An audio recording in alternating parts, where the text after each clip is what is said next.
મહિનામાં 170 લોકો સીસીટીવી કેમેરામાં કચરો નાખતા પકડાયા છે અને અનેક લોકો સામે દંડની કાર્યવાહી હાથ ધરવામાં આવી છે। વડોદરામાં જાહેરમાં કચરો નાખતા તત્વોને રોકવા માટે પાલિકાએ વધુ એક નવી પહેલ શરૂ કરી છે।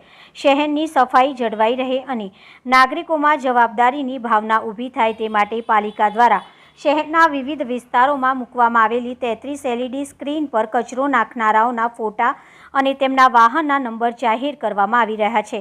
વડોદરાને સ્વચ્છ રાખવાની પાલિકાની નવી પહેલ। આ પહેલ હેઠળ શહેરના 1800થી વધુ સીસીટીવી કેમેરા મારફતે કચરો નાખતા લોકો પર નજર રાખવામાં આવી રહી છે। આઈટી વિભાગના દ્વારા કચરો નાખનારી વ્યક્તિ અને તેમના વાહનના નંબર સાથેની વિગતો વોર્ડ કચેરી અને ઝોન કચેરી સુધી પહોંચાડવામાં આવે છે। ત્યારબાદ જાહેરમાં ગંદકી ફેલાવનાર સામે દંડ અને અન્ય કાર્યવાહી કરાઈ છે। એક મહિનામાં 170 લોકો સીસીટીવી કેમેરામાં કચરો નાખતા પકડાયા છે અને અનેક લોકો સામે દંડની કાર્યવાહી હાથ ધરવામાં આવી છે।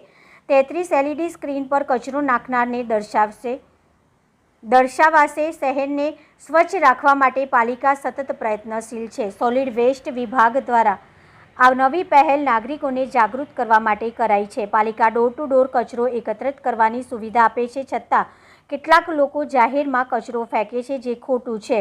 હવે આવા તત્વોને જાહેરમાં ઉજાગર કરવાનો નિર્ણય લઈ શહેરના વિવિધ વિસ્તારોમાં મૂકવામાં આવેલી 33 LED સ્ક્રીન પર જાહેરમાં કચરો નાખનારા લોકોને ઉજાગર કરવામાં આવશે। કોર્પોરેશન જે લોકો ગંદકી કરે છે તેમને દંડ તો આપે છે અને તેમની પાસે દંડ પણ વસૂલે છે, પરંતુ એક નવો અભિગમ શરૂ કર્યો છે કે LED સ્ક્રીન જે લાગી છે ત્યાં લોકોના ફોટા બતાવવા, તેમના વાહનના ફોટા બતાવવા। શું કહેશો, અભિગમ કેમ શરૂ કરવામાં આવ્યો અને શું લાગે છે આનાથી કેટલી અસર નાગરિકો પર થશે? એકચ્યુઅલી આમ જે લોકો કચરો નાખે છે તેના પર અમે ફાઇન તો કરીએ જ છે।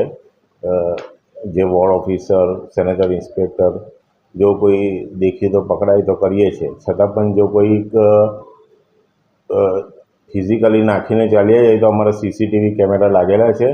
તેનાથી તેના વાહન નંબર અને પર્ટિક્યુલર વ્યક્તિને જે તે લોકેશનથી ઓળખી અને તેમની જોડેથી ફાઇન વસૂલ કરીએ છીએ।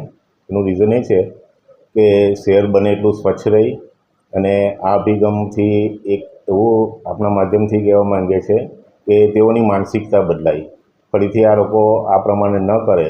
એટલે એ પ્રમાણે દર અઠવાડિયે અમારા 69 જેટલા સ્ક્રીન છે તેના પર તેઓના ફોટા ડિસ્પ્લે કરીએ છીએ કે આ ભાઈ કે જે છે તે લોકો કચરો નાખતા પકડાયા છે, જેનાથી તેઓની માનસિકતા બદલાય, ફરી એ કાર્ય કરે નહીં અને અન્ય લોકો પણ આ વસ્તુ જોઈ અને પ્રેરિત થાય કે ગમે તે રીતના ગમે ત્યાં કચરો ન નાખીએ અને શહેરને સ્વચ્છ રાખીએ। શું માનો છો, આનાથી લોકોને અસર થશે? લોકો સુધરશે ખરા?